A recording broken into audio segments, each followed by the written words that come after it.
What if the world you're living in right now, the borders, the diseases, the wars, the technology, the entire shape of modern civilization, was built not on genius, not on grand plans, not on destiny, but on mistakes? Not small mistakes, not typos or wrong turns, world-altering, history-fracturing, civilization-reshaping mistakes, the kind that killed millions, started empires, ended them, accidentally invented things that changed everything, triggered chain reactions that are still unfolding today. Here's what nobody tells you in history class. The most powerful force in human history isn't intelligence, it isn't ambition, it isn't even war, it's the unintended consequence, the thing nobody meant to do, the error that rewrote everything. Today we're going through the major human mistakes that changed the world forever.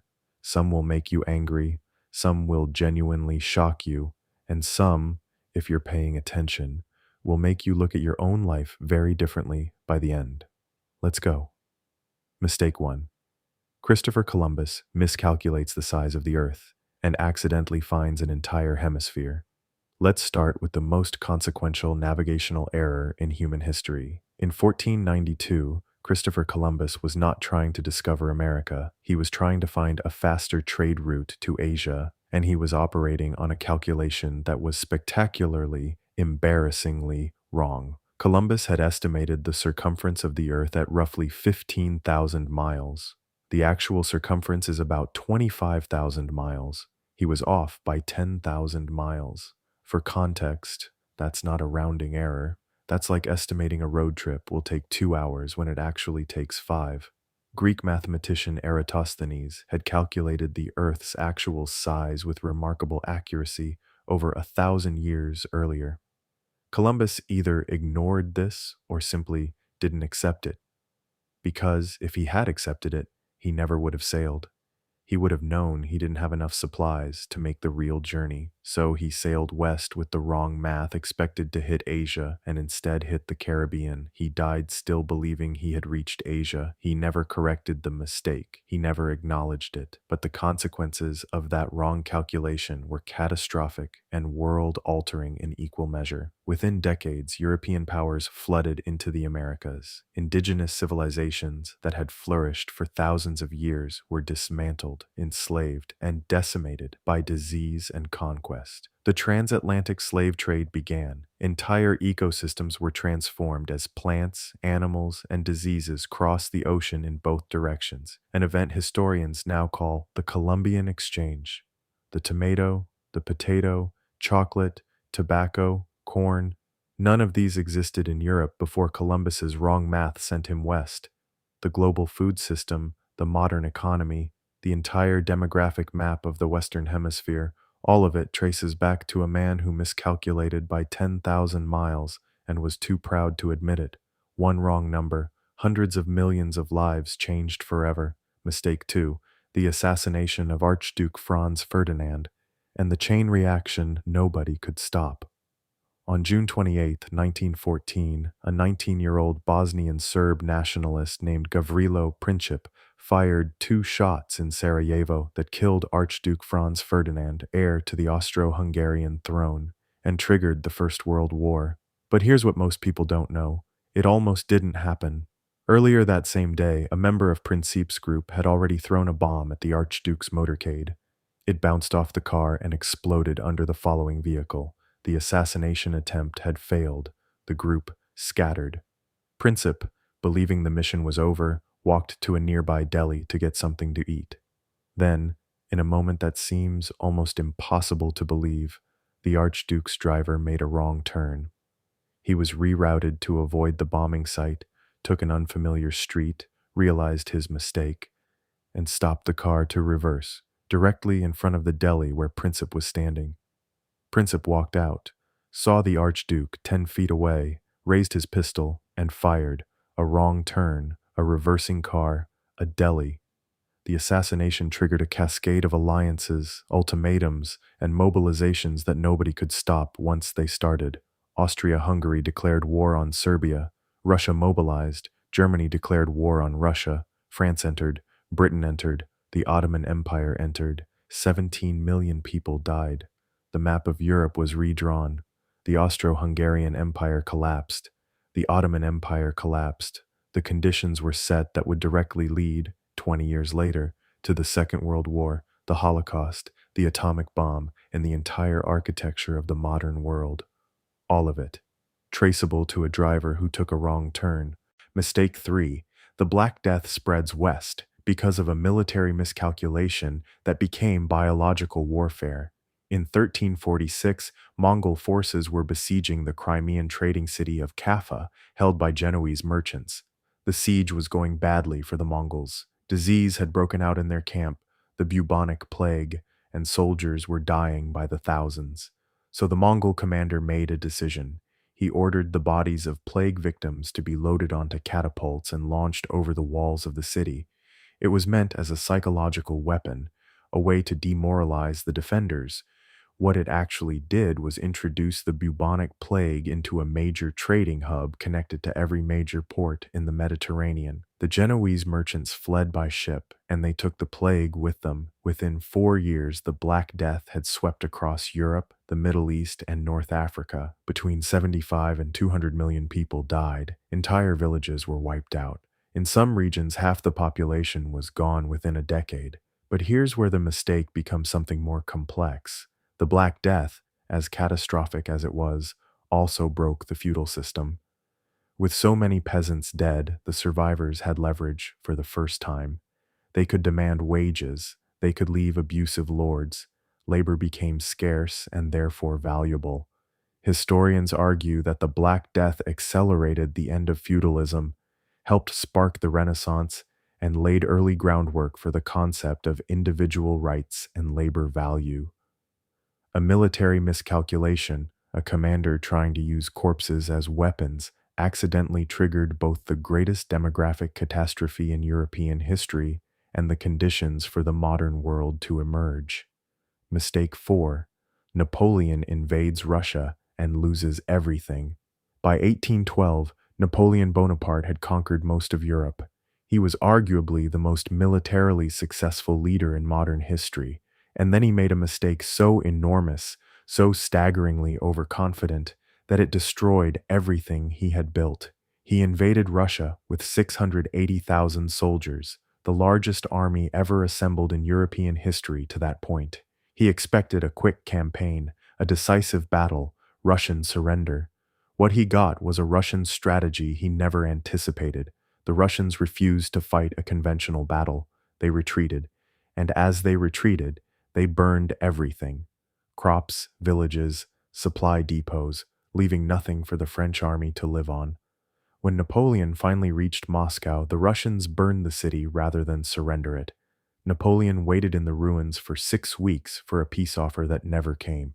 Then winter arrived, and the Grande Armée, 680,000 strong at the start, began its retreat in temperatures that dropped to minus 30 degrees Celsius. Soldiers froze, starved, were picked off by Cossack raiders. Only around 100,000 men made it back. The rest were dead, captured, or lost.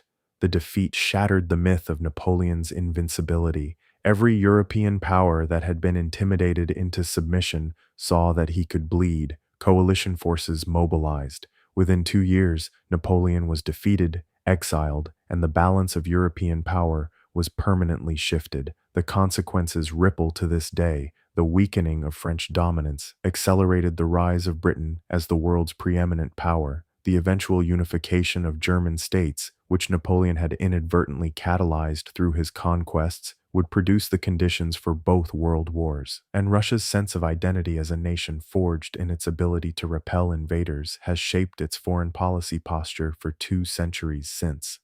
All of it. From one man's catastrophic overconfidence on a map. Mistake 5. The Chernobyl nuclear disaster, and the mistake that ended the Soviet Union. On April 26, 1986, engineers at the Chernobyl nuclear power plant in Soviet Ukraine were running a safety test. The test was designed to simulate a power outage and determine whether the plant's reactors could be safely cooled during the brief gap before backup generators kicked in. The test had been delayed by 10 hours due to an unexpected demand for electricity from the grid. This meant the night shift, less experienced, and not fully briefed on the test protocol, was running a complex and dangerous procedure they hadn't been trained for. They made a series of procedural errors. They disabled automatic safety systems. They operated the reactor in an unstable low-power state. And when they initiated the test, the reactor surged to 100 times its maximum designed capacity in a fraction of a second. The explosion that followed was not a nuclear explosion. It was a steam explosion that blew the 1,000-ton reactor lid off the building, exposed the burning reactor core to open air, and sent a plume of radioactive material across Europe. 31 people died directly. Hundreds of thousands were evacuated. An exclusion zone the size of a small country was created around the site. The long-term cancer and health impacts affected millions. But the geopolitical consequences may have been even larger than the human ones. Soviet leader Mikhail Gorbachev later said that Chernobyl was perhaps the real cause of the collapse of the Soviet Union. The disaster exposed the deep dysfunction of the Soviet system, its culture of secrecy, its inability to respond to crisis honestly, its institutional dishonesty at every level. Gorbachev's subsequent reforms, glasnost and perestroika, openness and restructuring, were partly driven by the recognition that Chernobyl had revealed a system that could not survive itself. 5 years after the explosion, the Soviet Union ceased to exist, a failed safety test on one night in 1986, and one of the most powerful political entities in human history was gone. Mistake 6. The invention of leaded gasoline and the 50-year cover-up that poisoned a generation. In 1921, chemist Thomas Midgley Jr. discovered that adding tetraethyl lead to gasoline eliminated engine knocking in automobiles. It was celebrated as a breakthrough. The fuel additive was rolled out globally. For 50 years, cars burned leaded gasoline and released lead particles into the air of every city in the world. There was one problem. Scientists knew almost immediately that lead was toxic. Midgley himself developed lead poisoning during his research. Workers at the production plants were dying and going insane. Facilities were nicknamed the loony gas buildings by locals. The industry buried the evidence, funded its own studies, lobbied governments, and kept selling leaded gasoline for decades. Researcher Claire Patterson, a geochemist who was simply trying to measure the age of the Earth using lead isotopes, kept finding contamination in his samples everywhere he looked. He eventually realized the entire planet's surface had been contaminated with industrial lead. He spent decades fighting the industry to get leaded gasoline banned. He was blacklisted, defunded, attacked professionally. The industry tried to destroy his career. He was right. Studies now show that the leaded gasoline era measurably lowered IQ levels across entire generations in every country where it was used. Research by economist Rick Nevin found a stunning correlation.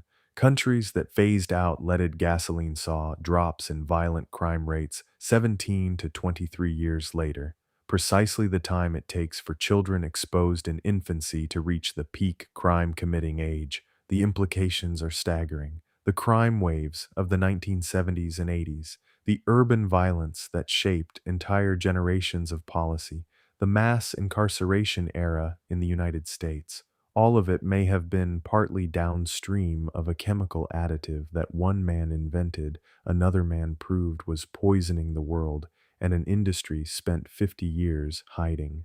One chemical, one cover-up, a generation's cognitive capacity quietly stolen. Mistake 7. The accidental invention of the Internet, built to survive nuclear war, unleashed on everyone. In the late 1960s, the United States Department of Defense funded a research project called ARPANET. The goal was specific and military. Create a communications network that could survive a nuclear strike. If one node was destroyed, information would simply reroute through other nodes. The network was designed for resilience in catastrophe. The scientists building it had no idea they were building the internet. They were solving a narrow military problem. What they created was a decentralized communication architecture that, once it escaped the laboratory and the military, became the infrastructure for the entire digital age. Email, search engines, social media, e-commerce, streaming, remote work, misinformation, radicalization, surveillance capitalism, the Arab Spring, the January 6th Capitol riot. The ability to video call someone on the other side of the planet for free, the ability for authoritarian governments to monitor every communication their citizens make. All of it, every single dimension of the digital world, the good and the catastrophic, runs on an architecture that was designed to survive nuclear war and accidentally became the central nervous system of human civilization. Nobody planned this. Nobody voted for it. Nobody sat in a room and said, let's build something that will restructure human attention, economics, politics, relationships, and reality itself. It happened because a group of researchers were solving a different problem entirely, and the solution escaped. What all of this means, here's the thread that runs through every single one of these mistakes. Nobody meant to do it. Columbus didn't mean to find a new hemisphere. The Archduke's driver didn't mean to start a world war. The Mongol commander didn't mean to trigger a pandemic. Napoleon didn't mean to lose everything. The Chernobyl engineers didn't mean to bring down a superpower. Thomas Migley didn't mean to lower the IQ of a generation. The ARPANET researchers didn't mean to rewire human civilization. And yet, here we are. The most powerful force in human history is not intention. It is consequence, unintended, unforeseen, unstoppable consequence. The butterfly effect operating at civilizational scale. What this should do, if you let it, is make you genuinely humble about your own certainty, about how confident you are that you understand what your actions will produce, about how sure you are that the thing you're building, the decision you're making, the shortcut you're taking, will land exactly where you're aiming it. History suggests it probably won't. History suggests the real impact of what you do will often be something you never saw coming. That's not a reason for paralysis. It's a reason for care, for paying attention, for building systems and institutions and cultures that are honest enough to catch mistakes before they compound, for listening to the Claire Pattersons of the world even when the industry wants them silenced. Because the mistakes that changed the world weren't made by villains. They were made by ordinary people, some arrogant, some careless, some genuinely trying their best, who didn't fully understand what they were holding. And so are we. Drop a comment below with what you think. If you found this video entertaining or helpful, please consider liking and subscribing so we can continue learning and growing together.